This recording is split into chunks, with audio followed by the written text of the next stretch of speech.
¿Cómo están? Bienvenidos a un nuevo programa de charlas en la nube. Esta vez vamos a conversar nuevamente sobre conflictos, democracia y cultura de paz. Y antes de empezar, quiero resaltar que este es un podcast que se realiza en el marco de la campaña Hablando se entiende la gente, promovido por UNITAS con el apoyo de DECA Austria y Adveniat.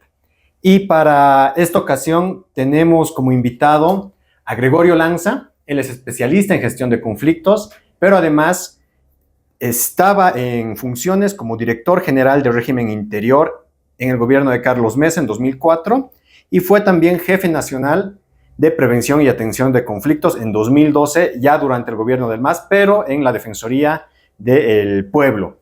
Gregorio, bienvenido y muchas gracias por aceptar la invitación. No, Sergio, es un gusto estar contigo y pues hablar de este tema en un momento que el país necesita que hablemos también de lo que va a suceder los próximos meses. Quiero empezar por lo básico y lo más simple. ¿Qué es gestión de conflictos y qué es cultura de paz? Gestión de conflictos, y en este caso se habla más en alguna medida de gestión de conflictos sociales, gestión de conflictos de gobernabilidad, gobernanza, porque tenemos también el conflicto que atravesamos a diario en la casa, ¿no? La casa, en la familia. Personal también. Personal también, de qué va a ser tu futuro, que tienes que escoger entre una cosa u otra, que tiene más o menos conflicto como todo en la vida. Pero en este caso es los conflictos sociales. Entonces hay definiciones. El conflicto social es parte del desarrollo de sociedades. El conflicto, porque quiere decir la disputa entre diferentes sectores en buena parte por la riqueza, por la economía, los ingresos, la plata, por el control del poder también, por culturas. Hay un famoso libro sobre el tema de toda la crisis de culturas hace 20, 30 años. Y entonces el conflicto es la disputa por eso, y esa disputa que si es bien manejada va a tener un costo bajo y va a permitir avanzar hacia una situación mejor que la anterior. Okay. ¿No? Y en cambio el conflicto que normalmente pasa, si es mal manejado, te va a generar mucho más violencia, caos en una sociedad, pérdida de riqueza, pérdida de vidas humanas. En el extremo es la guerra. ¿No? Entonces, ese es el conflicto.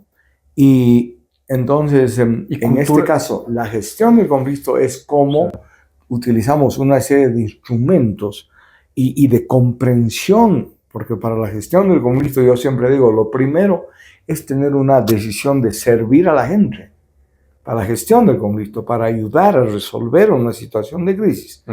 Y la cultura de paz es toda una política en el fondo que le permite a un gobierno, a un Estado, si se la institucionaliza, a que se puedan resolver los problemas en esa sociedad a través del diálogo, para resumir, ¿no? A través del acuerdo, a través de resolver las diferencias, haciendo sesiones de cada parte, ¿no? La cultura de paz es que antes que hacer un bloqueo, para ponerlo en claro, y tener ya una cultura todos los días de bloqueo, se haya institucionalizado el diálogo para resolver, pero el diálogo donde también el gobierno o el ministerio o la oficina del municipio te escucha. Pero cuando no hay esa cultura, te da respuesta y tiende a resolver no el 100% que tú querías, pero una parte de la demanda. Sí, ¿no? Sí. Estaba revisando un poco, googleándote, y vi que en 2012, más o menos por ese año, cuando estabas en la Defensoría del Pueblo con Rolando Villena, escribieron un libro que se llamaba algo así como El arte de gestionar conflictos. El arte de manejar conflictos. Sí. ¿Por qué un arte y en qué consiste este arte de manejar conflictos? Mira, el arte de manejar conflictos, y si alguien está interesado, hay ese libro, lo tenemos en PDF que se les puede facilitar, ¿no? Porque ahí es el artículo del arte de manejar conflictos, que es un artículo dentro de ese texto que tiene investigación de casos, tiene además cómo manejar los conflictos. Pero cuando se habla del arte de manejar el conflicto, es porque también implica lo primero, y ahí hay en realidad como que 10 consejos, 10 tips para cómo manejar un conflicto. Y ahí se dice, retomo lo que señalé hace un momento, lo primero que hay que tener es una decisión, tener el corazón y la voluntad para resolver, ¿no? un problema, ayudando a la gente. Y entonces es un arte porque implica desarrollar capacidades como también tener y construir y generar empatía con la gente, ¿no? Y es un arte porque implica colocar piezas cuando tú te encuentras con dos sectores, y aquí un conflicto que de nuevo parece va a volver en el país entre mineros sindicalizados de las empresas estatales y mineros cooperativistas. ¿Ya hubo? Colquiri, no, pero se agarraron a dinamitazos, sí, murió gente y entramos, yo entré encabezando una delegación para mediar ese conflicto. ¿Por 2012? Sí, okay. Por 13, ¿no? Entonces, allá tú tienes que primero hablar con un sector, con otro sector, encontrar las personas que tienen más influencia en la sociedad, en la región, en el pueblo, hablar con ellos, intentar ver quiénes son los líderes de más influencia, quiénes tienen actitudes más dialogantes y menos dialogantes. O sea, es todo un proceso que a veces tienes que construirlo en poco tiempo, sí, ¿no? Y por eso es como que una habilidad muy grande, y además de tener esa empatía, tener conocimientos, esa voluntad y poner las piezas en el lugar correcto, en el tiempo correcto. Y se habla mucho de que Bolivia es muy conflictiva. Y no sé, no estoy muy enterado, no sigo mucho lo que ocurre en otros países. No sé si es un estigma que nos han puesto, o nosotros mismos nos hemos puesto, de que los bolivianos somos gente muy conflictiva, o es que ocurre en todos los países, más y menos. Pero, ¿tú cómo lo ves? ¿Bolivia o los bolivianos somos gente conflictiva? ¿Y cuáles son las causas de esto? ¿A qué se debe que siempre estemos en bloqueos, peleas, manifestaciones, amenazas de no dejar gobernar y demás cosas? Claro, y yo creo que hay que situar en dos planos. Uno, de sociedades que llegaron en América Latina a situaciones de violencia extrema, que es la guerra, o enfrentamientos militares muy, muy agudos, como es Perú, Sendero Luminoso. Okay. ¿No? Entonces, esa fue una violencia extrema. Pero durante largos años en esos países hay mayor institucionalidad. O sea, los problemas se resuelven dependiendo de las características de esas sociedades a través del diálogo, de las instituciones, de la norma, ¿no? O sea, en ese sentido, en muchos casos hay más división de poderes. En Chile muchísimos años ha sido un país más institucionalizado, con menos diferencias culturales, menos grupos, menos identidades, o lo que se llama acá grupos étnico-culturales. Hemos llegado a hablar de nacionalidades, es otra discusión, pero igual, ¿no? Porque hay diferencias. 36, ¿no? 36, pero bueno. Lo sabemos. Pero, exacto, porque se habla de eso, pero hay esas diferencias. Entonces, ahora, poniendo el caso de Bolivia, es un país menos institucionalizado, es un país donde por un factor también, y es que la economía es rentista, quiere decir que vivimos de un recurso. En un momento sale el estaño que estaba en manos del Estado, ¿no? Estaño, Comibol. Entonces, el que maneja el control del Estado tiene la plata, entonces se generan disputas alrededor de eso. En otro momento el gas, el que tiene el gas quiere controlar el gas porque es el control de la plata, pero en ese contexto tenemos lo que se llaman las fracturas en Bolivia, fractura étnico-cultural de años, ¿no? Sí. Porque no es lo mismo la gente aymara que vive en zonas muy altas, incluso alguna gente menos, pero la gente de Occidente que tiene una cultura, una manera de ver las cosas, tiene un contexto económico diferente porque su clima es diferente, su tierra es diferente que la de Santa Cruz. Sí. Y una historia diferente.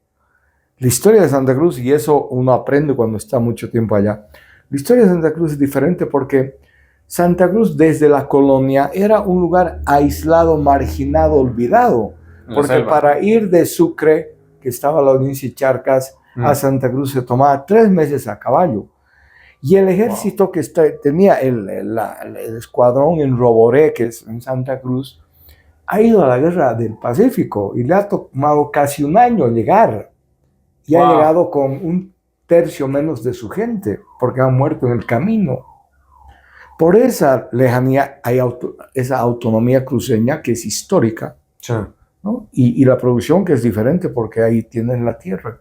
Ahora, yo siempre he escuchado y pienso también que ha habido por muchos años un descuido y una falta de, digamos, capturar a la población indígena, campesina, aymara, por parte del gobierno y del Estado. Siempre han sido excluidos indígenas de Oriente, de Occidente, de todos lados.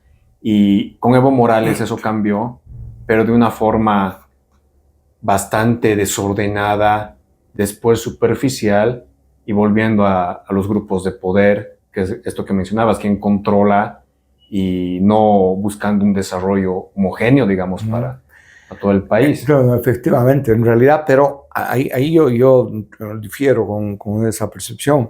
En realidad, los indígenas han peleado en la guerra federal. Vilca Zárate ha sido una fuerza muy importante, reconocida por el Estado blanco, para decir, y ha sido utilizada esa fuerza tradicional, pero han participado y tenían una presencia. Y el 52 también, más allá de lo que se diga, pues nos han vuelto campesinos, pero se han integrado y han empezado a ser reconocidos, pero había esa marginación, eran excluidos ciertamente por las élites de La Paz, las élites en todo el país, pero más que nada la élite paceña, que es la que manejaba el país. Y hubieron procesos que se han ido construyendo a lo largo de esos años, hasta que Evo Morales, y por eso se dice Evo, tuvo la suerte que él llegó en el momento preciso. Evo Morales tuvo extremada suerte, o sea, es la fortuna que llama Maquiavelo, porque él llega cuando hay la erupción, por ejemplo, aymara, que manejaba y que le había incentivado un líder real aymara, que era el Malcu. ¿No? Pero Evo Morales es mucho más astuto. Evo Morales es el hombre que ha nacido en el campo, pero no sabe hablar ni aymara ni quechua, que llega a ser comerciante, trompetero y llega a ser cocalero en una economía que es del narcotráfico. ¿No? Y tiene una habilidad muy extraordinaria, mucha sensibilidad y logra acumular eso.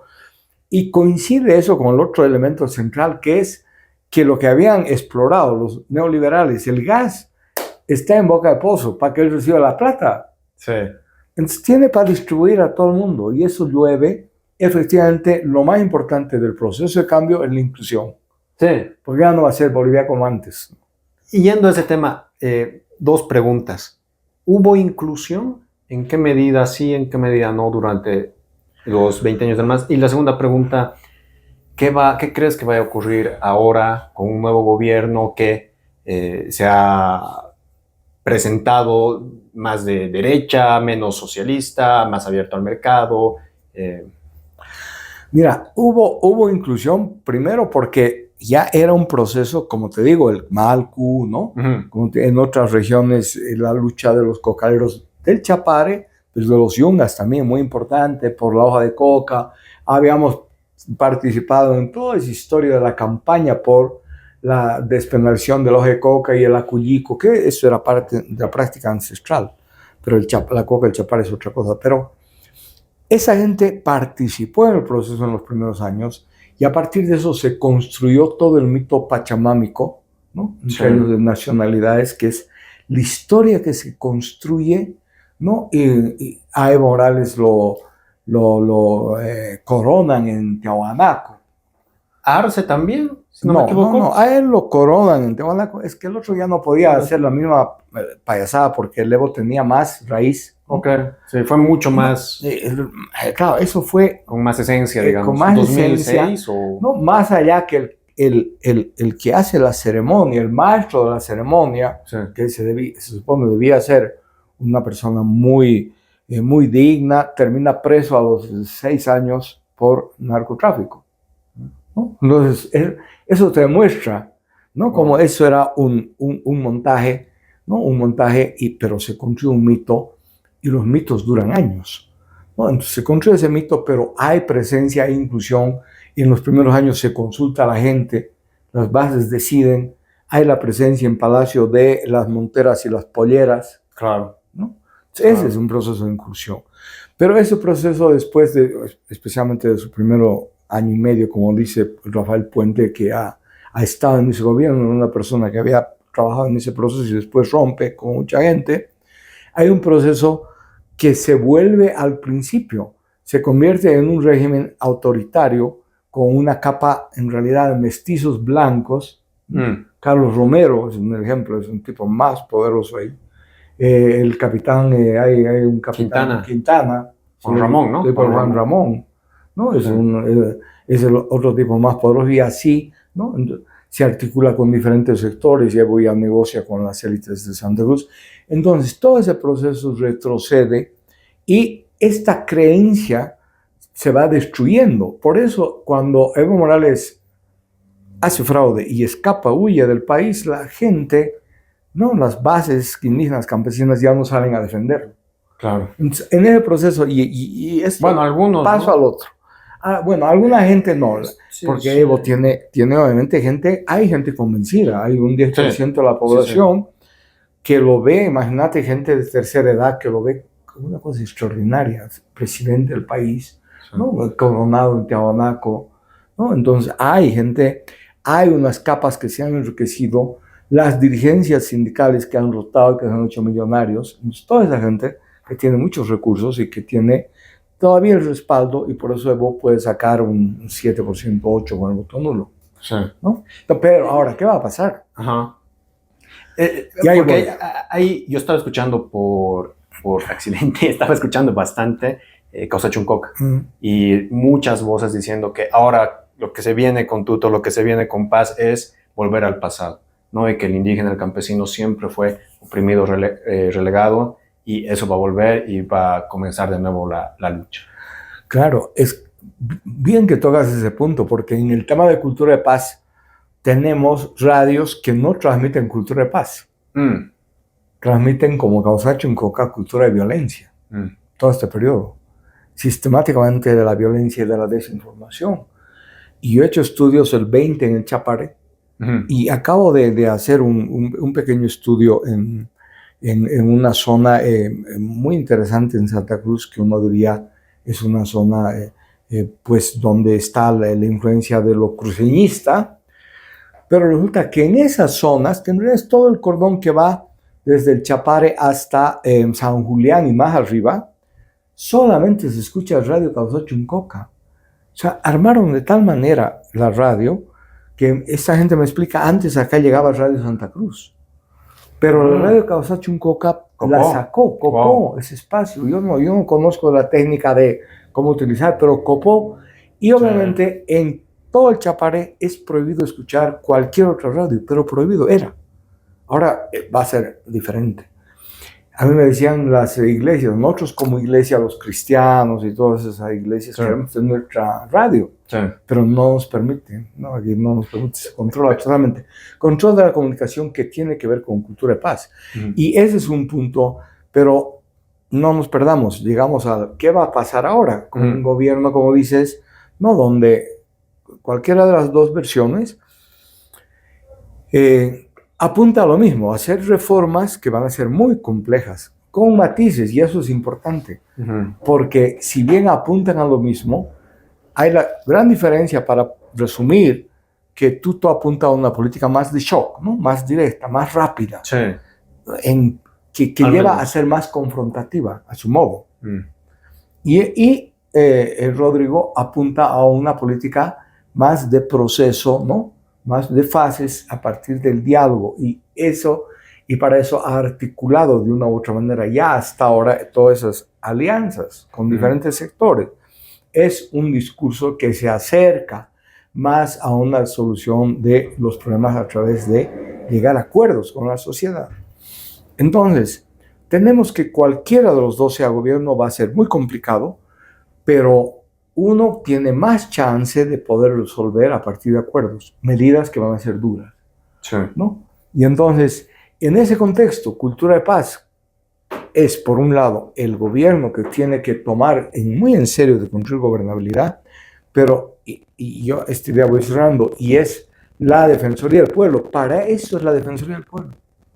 Para eso es. ¿Crees que, y ahí voy a pasar al siguiente, pero crees que la Defensoría del Pueblo vuelva a ser lo que fue con Ana María Romero, o que al menos recupere su independencia? Tiene chance, por supuesto, pero no con este señor, que es un señor masista. Ese señor tiene que irse por un problema de elemental, de análisis. Tiene ética el señor.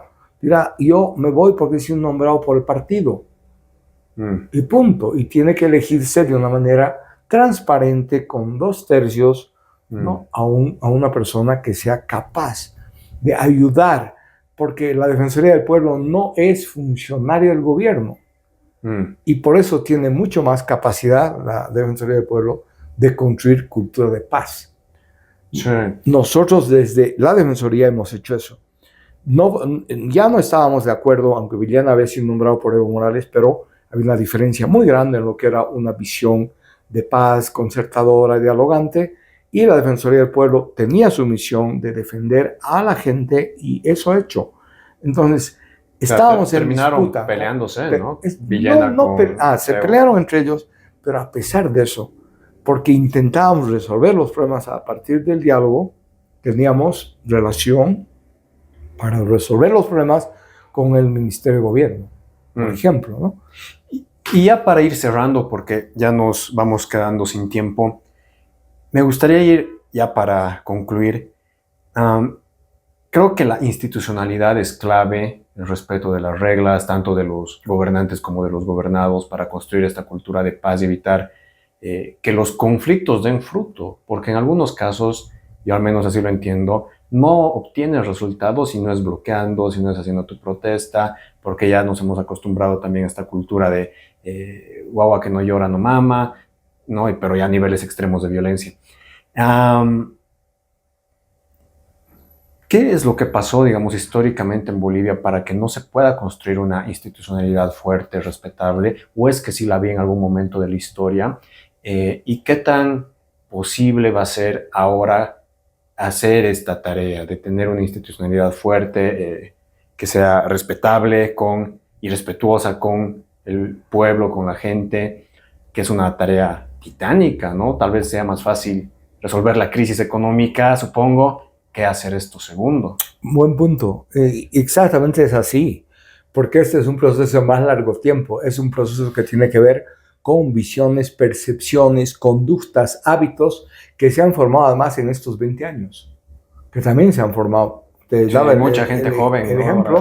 El ejemplo de la propia radio, cómo a partir de la radio, ¿no? te forman la mente a partir de una manera. Gobiernos autoritarios tienen eso. No hay posibilidad de tener diferencias. Al que tiene diferencia se lo trata de eliminar. Entonces, en ese contexto, todo lo que hay que sacar es a través del enfrentamiento, del bloqueo. El proceso es largo. Este va a ser un gobierno de transición.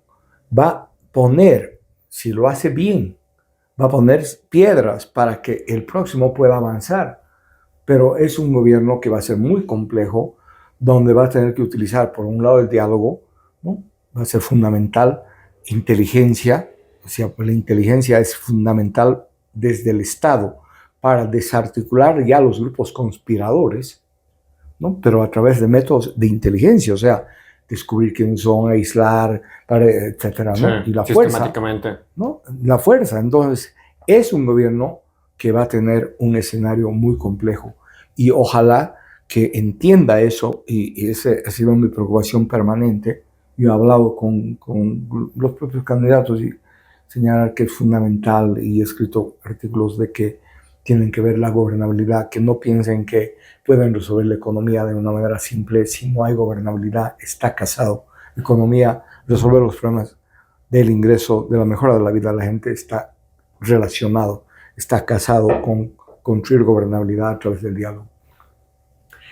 Gregorio, ha sido un placer conversar contigo realmente. Espero que se repita, aunque ahora vives en Santa Cruz, pero por lo menos de manera virtual. Yo te agradezco mucho. Quiero recordar siempre que este podcast se ha realizado en el marco de la campaña Hablando se entiende la gente, promovido por UNITAS con el apoyo de DECA Austria y Adveniat. Muchas gracias, Gregorio. Hasta la próxima. A ti, Sergio, y a UNITAS y a toda la gente amiga que trabaja ahí, que están haciendo una labor muy importante para construir una cultura de paz en este país. Gracias, pues.